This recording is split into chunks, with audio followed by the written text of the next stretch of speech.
Allah ne lafiya ta abokin Allah an da lafiya kwana biyu me labari ne wallahi mun dan je wani biki ne kasashen waje Allah ne ya alhaji Allah na ga wani abun al'ajabi malam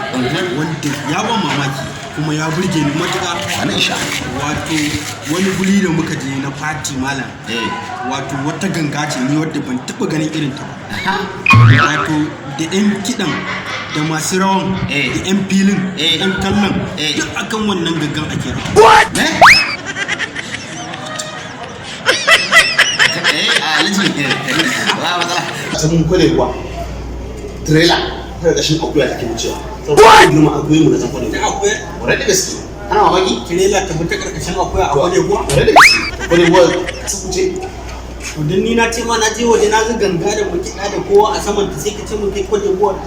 to ai dama akuya trailer ta fita ƙarƙashin akuya to ita kwale kuwa kasa wanda sai trailer ma ta ya hana na kwale nan kwale kuwa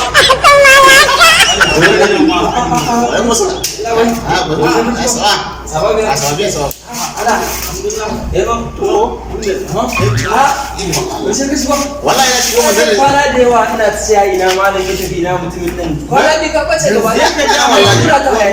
wallahi ya zai ce mu wai kwale ko wai akuya trailer ta bata kasa akuya kai ka taba ji to ce ya muni wani ya je faci kasar waje akwai wata ganga katuwa da aka yi da masu kiɗa da 'yan kallo da 'yan rawar suna kan wannan ganga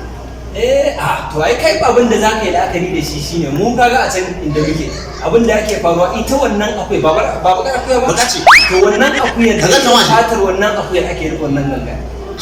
malam ko ina ga maka wannan akuyar da fatar wannan akuyar ake rike irin to na to shi ne ake faɗa mai wai shi ne to mu yanzu a can inda muke a zaune da magana a can inda muke a zaune yanzu kana zaune sai ka gura komai tsayi ba da kowa sai da hazo da ake fama da shi hazo ganin ka zaka kamar ka kusa da komai tsayi kana zaune yana tsayi kai malam wannan mashi wannan bayan mai mutum ki dama wannan